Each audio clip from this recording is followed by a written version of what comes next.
Commissioner Salter. Item number 1 under Administrative Committee has been struck, so we'll move to item number 2. Is recommend contract with the Navarre Beach Sea Turtle Conservation Center Incorporated, allocating $70,000 from District 4 Recreation Funds for the development of the Navarre Beach Sea Turtle Conservation Center. Commissioner Melvin. Thank you, Mr. Chairman. This is probably the most anticipated project on the beach. The sea turtles are a unique asset to this part of the world.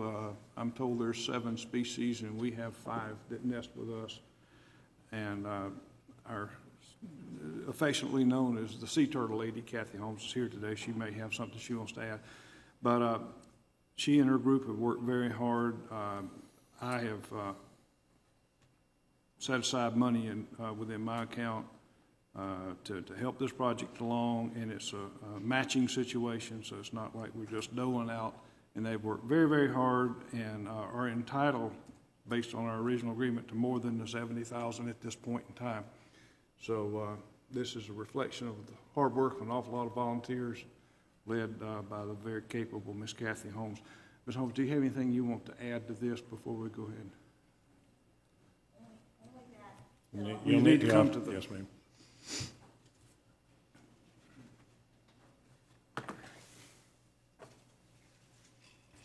Kathy Holmes, 3525 Ginger Lane, Navarre, Florida. Only that, based on what Commissioner Melvin said, without county support and community support and the volunteers that we've had, we would never be where we're at today in this short of period of time. And we're ready to, we had a lot of people come through. We're open for a little while this week, just from 10 to 1. We've already had lots of people come through.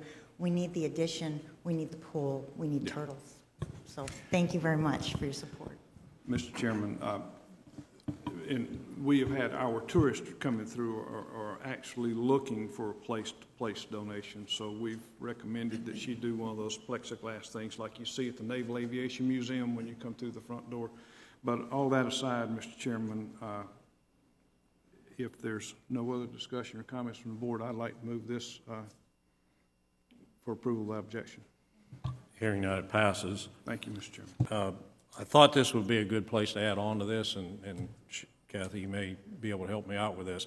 I caught part of Channel 15's news last night, and we, as combined states, as a community, are spending federal and state tax dollars building artificial reefs to build infrastructure for sea life. We, as a county, got penalized for killing a sea turtle during our beach renourishment. It cost us probably almost $200,000 in delays. 100,000? Okay, Roger, throw. Okay, it cost us $1 million in delays and shutting down the project and restarting the project and inconvenience because we killed 1 turtle over our quota, which is, we shouldn't have done, but it happened. You know, it's a big project, and we certainly didn't do it intentionally, but it happened. But the federal government said, okay, guys, shut her down, let's regroup. Last night on Channel 15, and I'm gonna look more into this, there's a program right now going on called Idle Iron.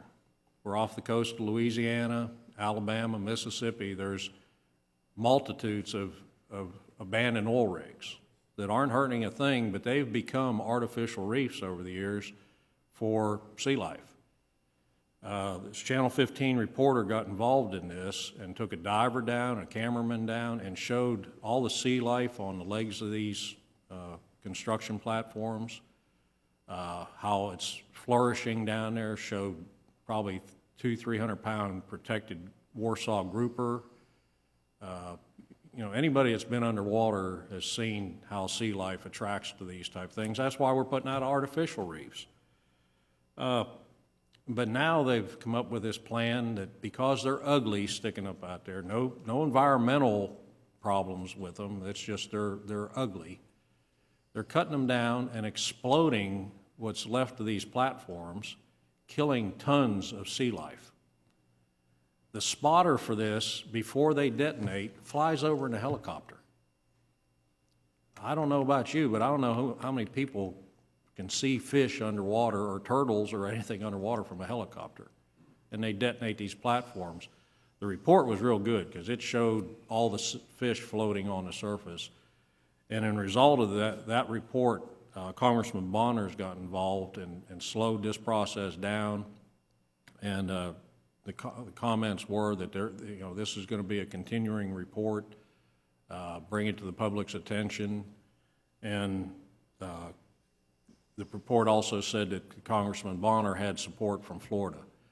And I feel like it won't hurt for us to possibly do a letter to Congressman Miller as a board supporting some sort of changes in that called the Idle Iron Program or Act, and see what the common sense is being used here. Because if we get shut down and cost us $1 million for a sea turtle in Santa Rosa County, how does our federal government get away with allowing thousands of fish, sea turtles, dolphin, whatever it happens to be in the area, getting killed, and there's no answer to it? So I'd like to at least launch something off to Congressman Miller, supporting Congressman Bonner. Congressman Bonner's short time now, so if somebody don't pick this up after him or feel strong enough about it, it could die on the vine and they'll go back to what they're doing right now. So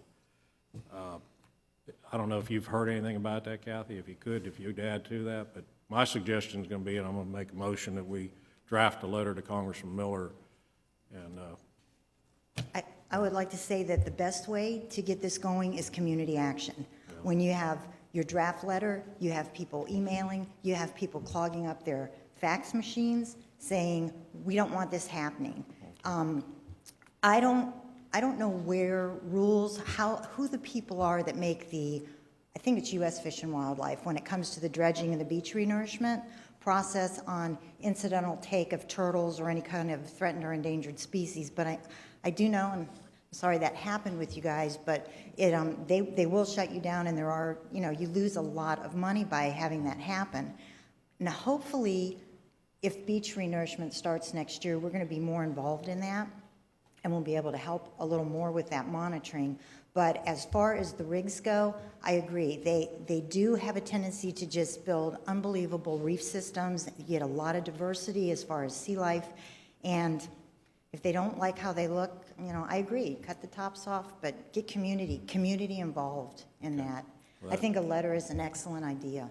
And that's the reason I brought it to the board this morning, just get it out on the internet, get it out to the public. Certainly everybody could go to Channel 15's website, I think, and probably see, the reporting. I'm sure it's on their website. So yeah. I'd like to just get everybody involved, get everybody on the same page on this thing. I think that's a great idea. Well, thank you. That's a great idea. Thank you. So without objection, I'd like to ask that that be done. I'd like to read the bill before I and I'm not sure it's a bill. It could be just like I say, I just got. Bonner submitted a bill. It could be something under mining or something like that. But yeah, I'd be glad to maybe bring it back next time with a little more information. But main thing today was just get everybody aware that that's going on, and we'll take another look at it. Okay. All right. Thank you. Appreciate that. All right. We'll move on now.